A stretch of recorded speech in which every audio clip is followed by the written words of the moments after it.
Hello and welcome to another episode of Zen Moments. And today I have with me someone I hold in very high esteem. Is a mentor, is a business executive, is a mentor, is a coach, a life coach. And when you think about it, is an all-rounder person. I mean, talk about family, talk about religion, talk about he's an all-rounder, and he inspires me with his actions, with what he has done, with his impact. Is no other person than Dr. Solomon Alao. Welcome. Thank you so much, Emmanuel. Thanks so much. Were you talking about me? Absolutely. Okay. I mean, I just had to cut it short, just bullet points. Okay. That was cutting it short. Yeah, Okay. that was cutting it short. Okay. Really. Okay. Thank you so much for joining us today. My pleasure. I know it's. I mean, your schedule is ridiculously tight, and I mean, you're so busy managing several things, several businesses, and family too. Right. And but thanks so much for joining us today. Thank you for having me. Fantastic. So, if you will, please introduce yourself and what you do, and yes. Okay, so my name is Solomon, like you rightly said. I'm a social entrepreneur, and I manage the CIDL Group. It's a group of 9 companies now, and still growing. Basically, we try to touch on all spheres of life and create better experiences. So that's what that's all about. Fantastic. And I mean, a few things stood out to me. Social entrepreneur. Can you expand a little bit on that? So you obviously know what entrepreneurship is all about. Starting an endeavor, owning your own business, and all that. But then, what's the driver behind your going into business? What exactly are you trying to achieve? For me, it's beyond just making money. It's about giving better experiences to people. It's about touching lives. It's about, making the world a better place than you met it. So that's why it's a social entrepreneurship. And everything that we do, even though we're in different sectors of the economy, we preach that ethos. That's what drives us. Fantastic. I mean, all I hear is impact. That's impact. Correct. Across board is what Correct. I hear. So, where did you start from? How did all this metamorphosize?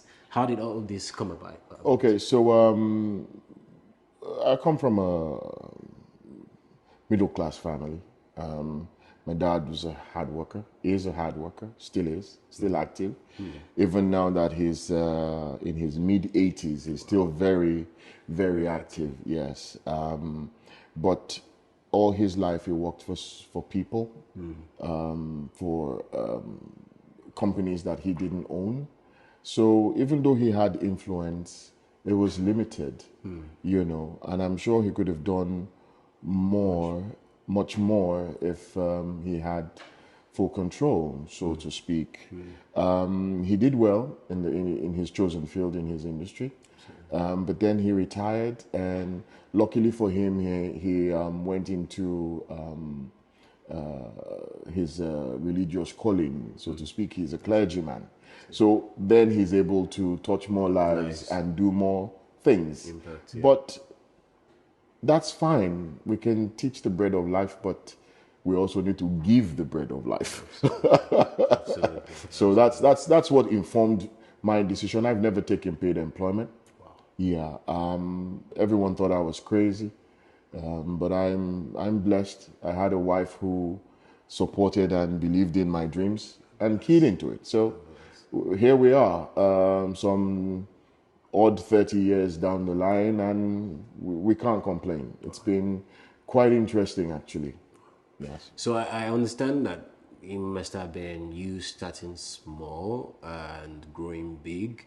How has that transition been? Can you share some stories of maybe when the business was very small and how you got it to scale to the point that you are at now?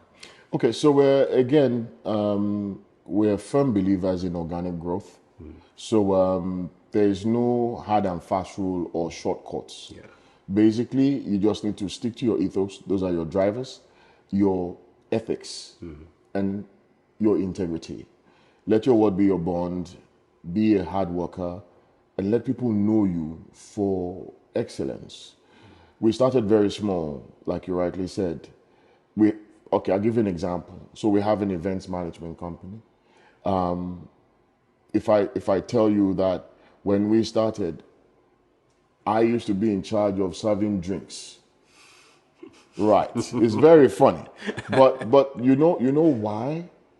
Because even now, it happens even now. Wow. You buy drinks for events and people pilfer.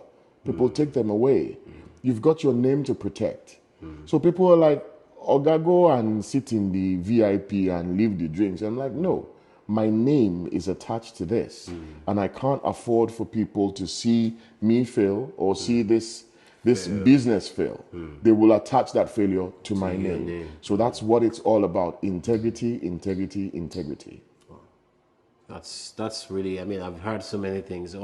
Just from your little elaboration, starting small, believing in the dream, integrity, letting your word be your bond, and I mean, so many others. I know a bit about your story. I met you for the first time, I would say maybe 12, 13 years ago. And it's interesting that when I met you, I didn't meet you because of business. I met you because of like other things you were doing, other impacts you had. You used to host Scrabble Olympics, which was to me, is still the biggest Scrabble tournament or any board games tournament that has ever happened in Nigeria. I met you there. I met you playing Scrabble. Correct. Was Scrabble a passion to you? How did you come about Scrabble?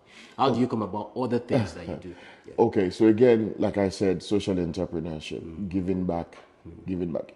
A lot of people are waiting to become zillionaires before they can give back. But I tell you, you can start giving back right now.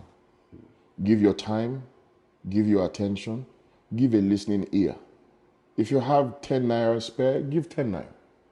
So, like you rightly said, Scrabble Olympics, this was an opportunity to give out en masse. We ran Scrabble Olympics for 5 years, and in each of those years, budget was about 15 million naira that we gave out. Wow. We gave out school buses to public schools. We gave out, at one point, the principal of the winning school got a brand new car. So look, at another occasion, we took some random people from the audience to Dubai to the World Youth Scrabble Championships. Basically giving experiences that changes lives. One of the girls that went to Dubai, mom was a pepper seller in, I think, Oyigbo or so. Wow. And I remember, I'm sorry to say this, but what intrigued me the most was the day we called them to have a conversation with her on the telephone. And the first thing was, Otiwan, you're in a foreign country now. Can you buy me a phone? Can you buy me this? And I'm like, this is just a secondary school child, But look, it's opened up the horizon for that girl. Yeah.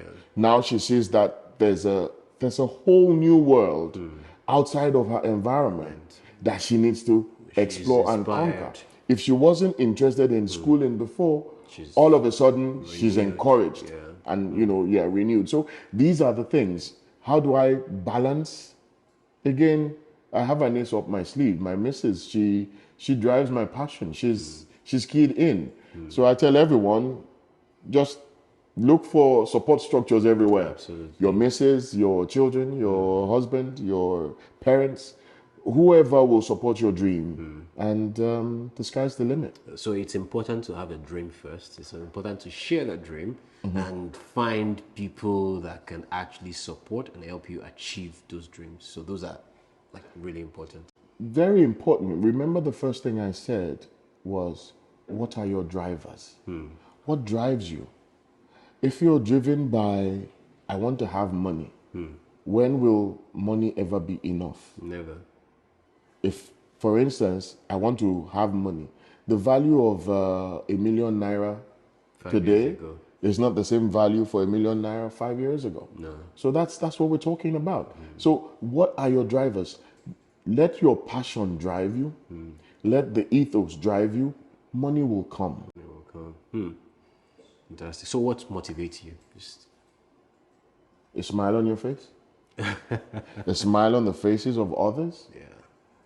Seeing that whatever little influence or action that I've taken Goes along. has made you better. If it makes you feel better, then I'm good. I'm amply satisfied just to make you feel better, do better, and be inspired to become better. That's it. You're so much into giving of yourself. How do you replenish? How do you refill? So there are two things that drive me in that direction. First one is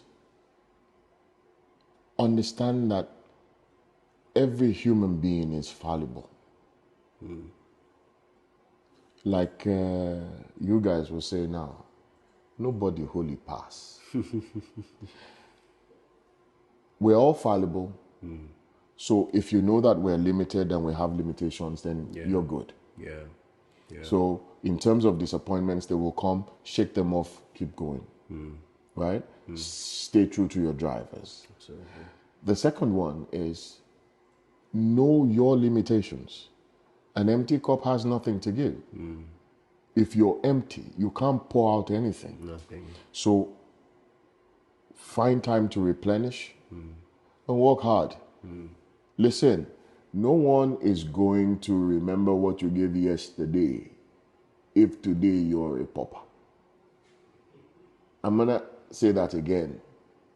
I said for 5 years we were giving out about 15 million naira every year. So if you give out 15 million naira, and this was what? Period of 2010 to 2015. 15, yeah. So 15 million naira in 2010. The value of that 15 million naira today, I mean, if it was in Forex, would be high. Imagine if I stopped working in 2010 just because I wanted to give out money and so on. I wouldn't have anything now. Absolutely. Keep working, keep striving, keep fighting so that you can be more. That's it. Absolutely. Now, in the process of you building your businesses, and you must have built relationships, and how do you build these relationships? How do you keep them? And what roles do these relationships, what roles do they play? First of all, I am very passionate about people. And it's something that I hold very dearly. I don't joke around with relationships, and I'm very sincere. If what you aim to gain drives your friendship, then you're not a good friend. Absolutely. But if you're ultimately passionate about people,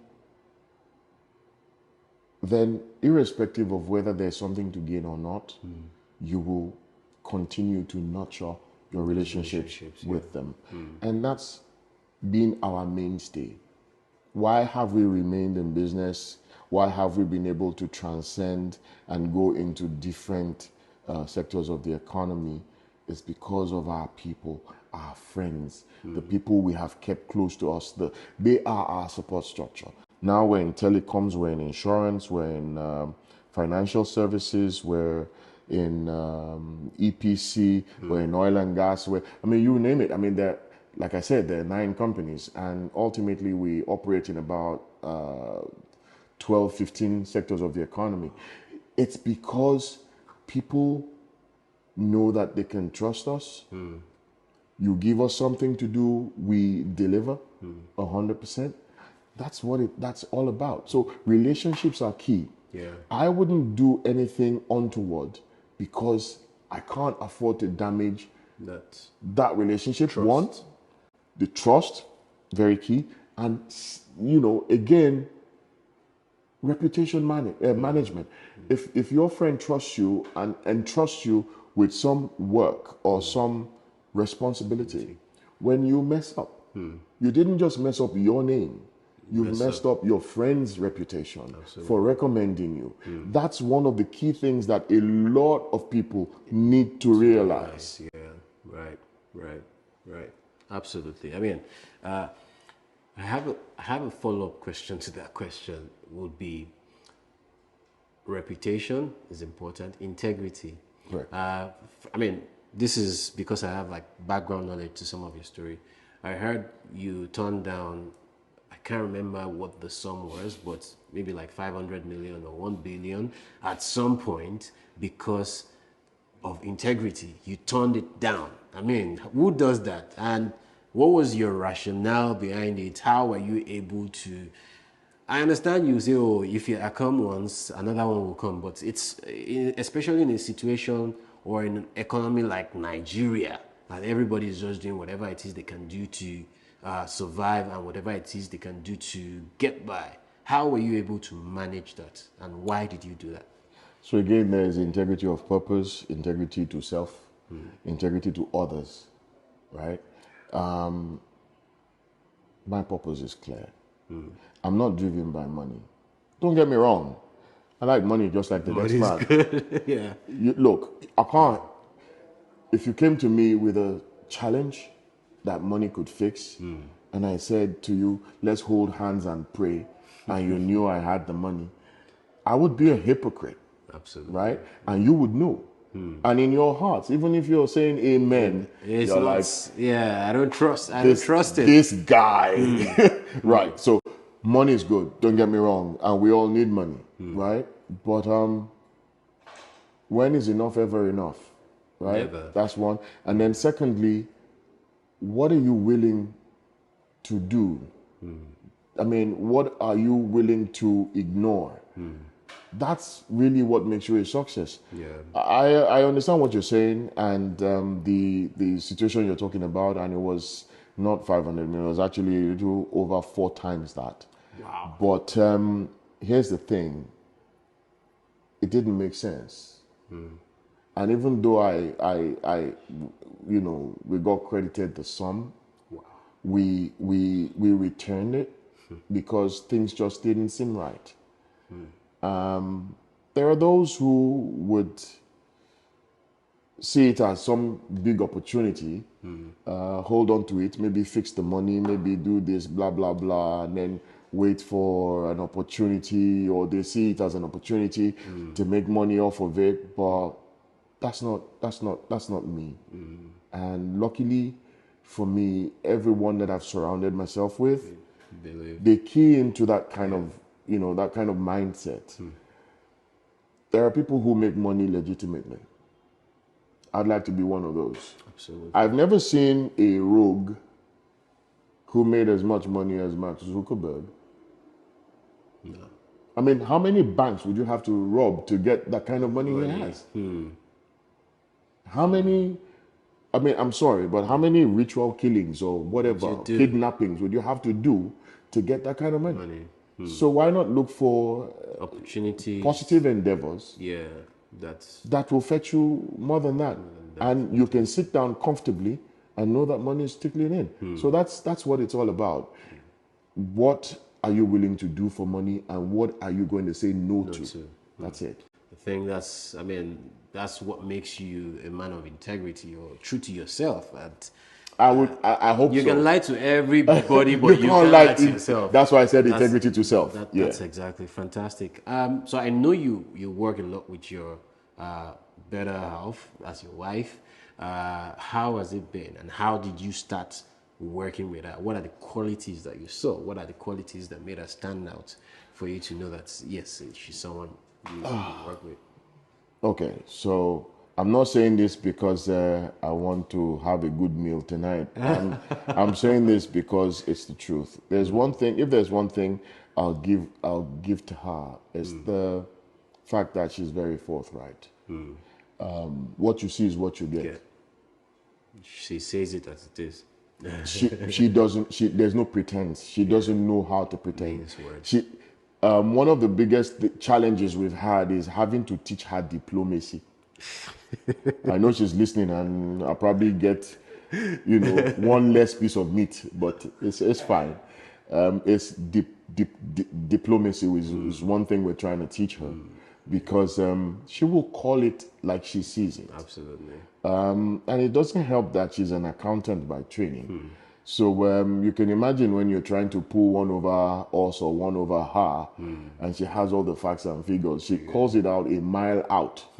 I mean, don't bring it. Look, mister, I've done the figures. It doesn't add up. That's it. That's it. You know, so, but that's also helped the business, Yeah. helped all our endeavors, because we've been able to stay on point, and it's giving us staying power.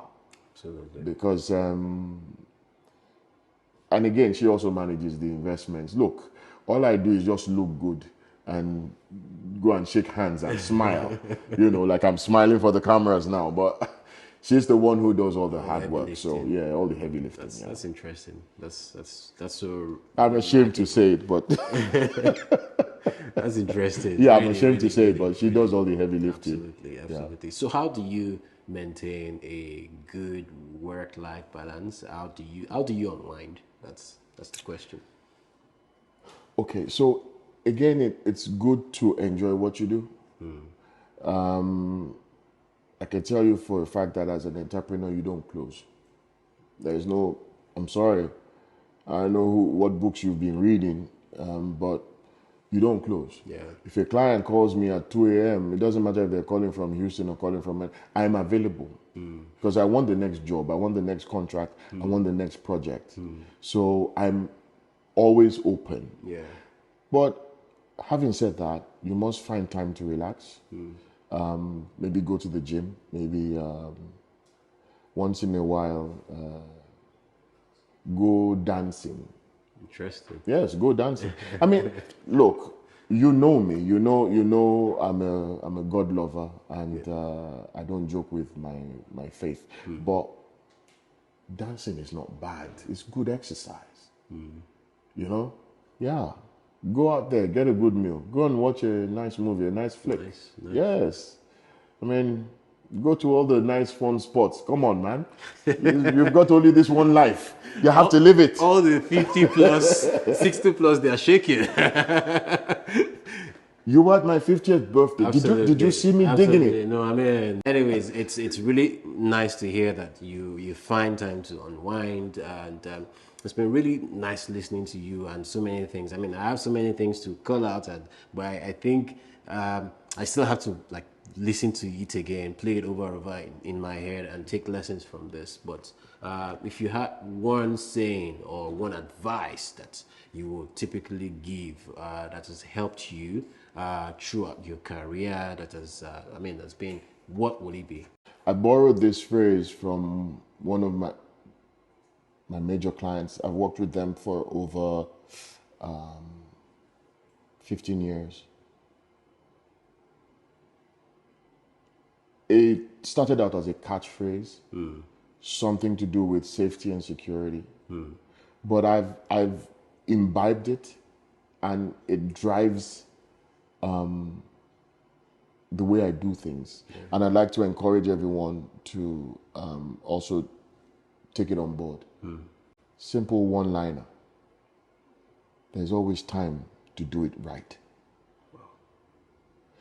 It can mean so many things. You sit down and think about it. There is always time to do it right. I think I'll just leave it at that. You can. They always say salam. Let it simmer. Salam. Stop and just think about it. Yeah, so, stop and think. Thank you so much. It's been really nice meeting up. It's always a good time discussing with you, because every single time I go home with something, and now it's even recorded, and for other people it's just the impact that you preach so much, you live by, the ethos you live by, and I'm sure this message is reaching so many people at this time, and they're learning so many lessons from all you've said. Thank you so much for coming once again. We're so inspired to have you, and thank you guys for listening and watching. Until next time, stay inspired.